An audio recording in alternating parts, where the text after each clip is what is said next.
turma, desvendando aqui o código das cervejas, né? Para a gente falar um pouco sobre mitos. Muitos mitos apareceram aí na internet nos últimos tempos. Essa daqui é uma famosa, né? A Heineken é melhor porque não tem açúcar. E não é só isso, a gente vê às vezes médico indicando Heineken porque a Heineken não tem açúcar. Porque nenhuma cerveja tem açúcar. A cerveja tem carboidrato. Lá um pouquinho mais para frente a gente vai falar sobre a diferença, né, desses açúcares que a gente tem no processo produtivo da cerveja, mas o açúcar que a gente está acostumado na nossa casa com os alimentos, essa não tem nenhuma cerveja, né, pessoal? Então, o açúcar, ele é um nome genérico usado para se referir a vários tipos de açúcares, né? Então, a gente tem o açúcar que está presente nos doces, refrigerantes, bolos, e tem também os açúcares que estão presentes em outros tipos de alimentos. Por exemplo, o pão, as massas possuem açúcares diferentes. E aí, o que é importante a gente entender nesse processo? Que esse açúcar aqui, que é o açúcar, que é a sacarose, né, que é o açúcar de cana, ele é diferente desse açúcar que é o amido, né, o amido do malte. Então, essa é a chave do negócio, né, pessoal? Esse açúcar aqui é um açúcar complexo, que não é aquele açúcar que a gente está acostumado com os alimentos de casa. Então, e aí, por que esses açúcares são diferentes, né? Como que eu consigo explicar isso? As leveduras, elas não conseguem se alimentar diretamente do amido. Então, para isso, a gente tem aquele processo lá de moagem e tem o processo de mosturação, que eu mostrei lá atrás, né? Nesse processo de mosturação, ele parte as moléculas de amido em açúcares menores, que aí se transformam em maltotriose, maltose e glicose. E aí, falando em outras palavras, né, vai ser o jantar das leveduras. E através desse processo é que vai surgir lá, né, o álcool e o gás carbônico. E aí, turma, mais um mito da internet, né? Acho que todo mundo viu aquele teste de glicose da Heineken que deu zero e que muita gente aí tá vendo a Heineken é zero açúcar e tal. E aí, fato ou é fake? É fato, mas é fato porque ele não diz nada. Porque não dá para a gente usar um medidor de glicose no sangue para medir açúcar na cerveja. Você não vai achar. Como eu disse antes, são açúcares diferentes. Então, ele iria dar zero mesmo. Então, é um fato que acaba sendo fake, né? Então, e, pessoal, isso é muito perigoso, né? Porque imagina uma pessoa que sofre de diabetes, que vê na internet que Heineken não tem açúcar. Eu estou falando Heineken, mas pode ser qualquer outra cerveja.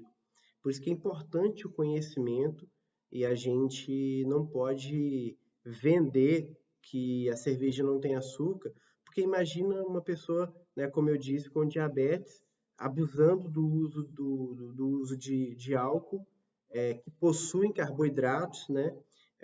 Como a gente pode ver que essas matérias que vem falando aqui dos danos que isso pode causar, pelo simples fato da pessoa achar que não tem açúcar e ela pode consumir com excesso. Então, por isso que é importante o nivelamento de conhecimento, e é muito sério isso, a gente não pode, em nenhum momento, omitir isso. Então, aqui são imagens desse teste aí, mas tem um teste que não diz nada, né, pessoal? E aí vem outro mito. Cerveja puro malte engorda menos?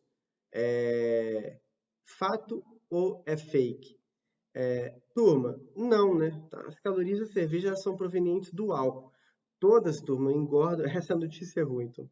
Todas engordam do mesmo jeito. Aí vai depender da quantidade, da nossa forma de consumo, com exceção daquelas low carb, né? Então, por exemplo, a gente tem a Michelob Ultra, que é uma cerveja que a gente até distribui, a gente tem distribuição dela nos Estados Unidos e a gente já está comercializando no sul do país.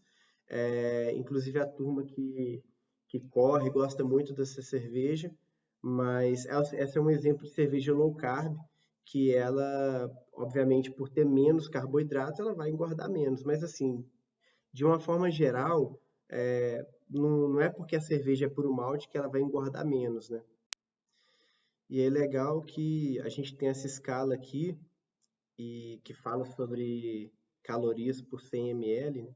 E é legal a gente ver a escala. Então, por exemplo, aqui eu tinha falado da Michelob Ultra, ela realmente é uma cerveja mais leve, tem 27 calorias.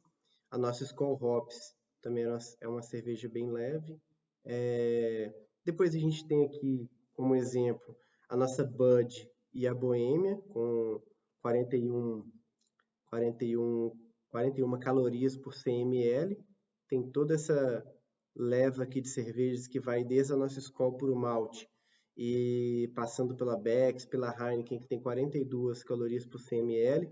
E aqui interessante, Boêmia Puro Malte, Skol Puro Malte, Stella é Puro Malte, Beck's é Puro Malte. Nem por isso elas possuem menos calorias do que Michelob, Skol Ultra, Boêmia, Budweiser. E aí a gente tem nossa original e a Brahma Chopp, que tem 43 calorias por 100 ml. Então, turma, só para a gente desmistificar isso, não tem a ver com ser ou não puro malte, tá? Tem a ver com a quantidade de álcool barra carboidrato de cada cerveja. E aí, falando desse tal de carboidrato, né?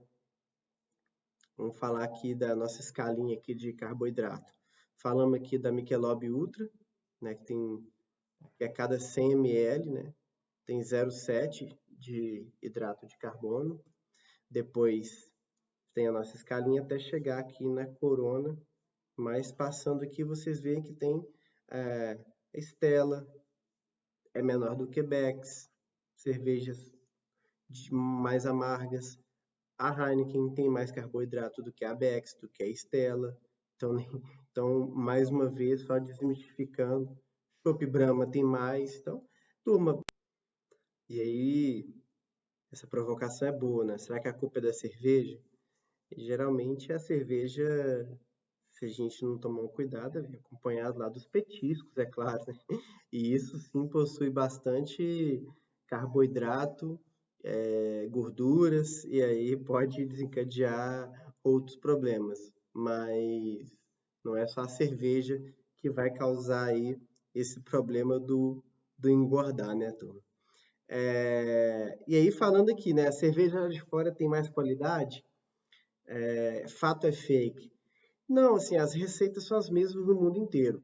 A cerveja deve estar próxima do consumo, pois o frescor significa qualidade. Então, quanto cerveja é diferente do vinho, né? Então, quanto mais próximo da data de fabricação eu consumir esse produto, mais fresquinha, mais gostosa vai estar.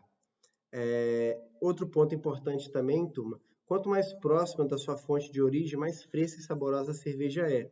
Então, ela mantém mais as suas características sensoriais por mais tempo. Então, aquele negócio da fábrica X e tal, essa turma que, então, só se uma cerveja vai vindo do Nordeste, vai pegar aí 2, 3 dias de estrada, batendo, debaixo do sol. Geralmente não é a gente que manda a cerveja de tão longe para cá, a gente sabe disso. Se ela chegar, quando ela chega aqui, ela não vai chegar tão bacana igual uma cerveja que foi produzida numa fábrica próximo da gente, né? Então, esse é o grande X da questão quando a gente fala de fábricas. Então, se você consome, quanto mais próximo à origem você está consumindo o produto, mais fresquinho, mais próximo das características originais que esse produto vai ter. Mais um mito aqui, a cerveja de garrafa é melhor do que a cerveja de lata. Galera, não. Ambas têm a mesma qualidade, né? E, para ser sincero, a cerveja de lata, se a gente for olhar quais são as características de uma embalagem para que a gente garanta o máximo de originalidade daquele líquido, é menos contato com luz, né, e calor. E a lata tem até zero contato com luz, então, teoricamente, a cerveja de lata ela até mantém mais as características originais do que a cerveja de garrafa. Obviamente, turma, o que pode acontecer dentro do processo que a gente fala, a garrafa é melhor do que a lata, é a ocasião de consumo. Então, a cerveja de garrafa, se eu estou tomando no bar, com um equipamento próprio para gelar, né? E o dono do bar tem todo aquele cuidado. Essa cerveja vai ser mais gostosa porque vai estar mais gelada, vai estar mais agradável ao nosso paladar por esse motivo, e não porque a cerveja em lata ela tem menos qualidade do que a cerveja em garrafa, né? Outro ponto também importante para a gente destacar, já falei, né, a lata ela protege mais a cerveja, então é zero luz e menos oxidação, porque o contato com oxigênio ali é praticamente zero, e tem a vantagem também de ser 100% reciclável. A garrafa ela leva um pouco mais de carbonatação, porque aquela tampinha lá, ela tem o vedante da tampinha, ela é mais permeável aos gases. Então isso pode causar um pouco mais de oxidação. Então o RGB ele é um produto feito ali para ter um giro realmente maior, mais tempo ali o RGB, esse produto pode oxidar, e principalmente se a gente não tiver na qualidade correta de armazenamento, né? Mas, assim, obviamente, a garrafa RGB sempre garante um produto super fresco e a gente sabe o quão esse produto é amado aí pelos nossos consumidores. Mais um mito aqui. E aí, os cervejeiros artesanais, eles produzem cervejas melhores?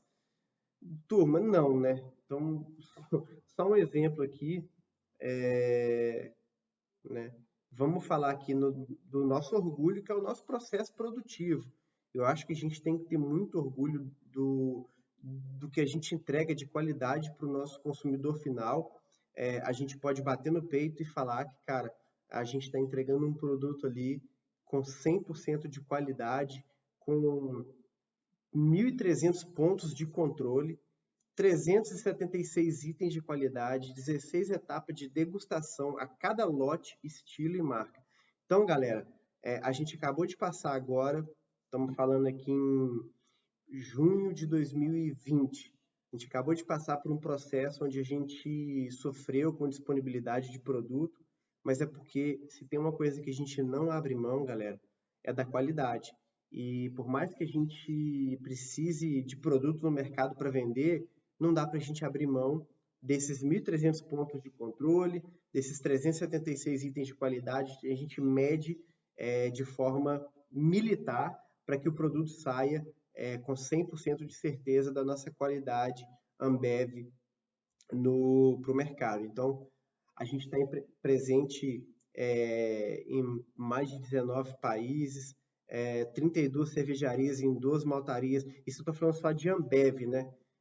32 cervejarias e 2 maltarias só no Brasil, 30 marcas de bebida, 35 mil colaboradores no Brasil, 100 centros de distribuição direta e 6 centros de excelência. Não dá para a gente falar que o micro cervejeiro, né, que está produzindo lá a cerveja do seu formato lá artesanal tem mais qualidade que a Ambev. Essa daí, turma, numa boa, pode bater no peito que não tem como falar isso, tá bom?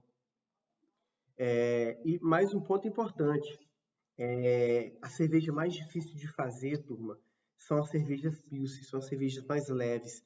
Essas cervejas, elas são altamente, como que eu posso falar, suscetíveis a fatores externos que podem impactar ali na qualidade. Então, é muito difícil um micro cervejeiro conseguir fazer uma cerveja Pilsen de qualidade, porque para você equilibrar essa cerveja, para você conseguir essa leveza que a gente tem nas nossas lagers, é muito difícil num processo artesanal.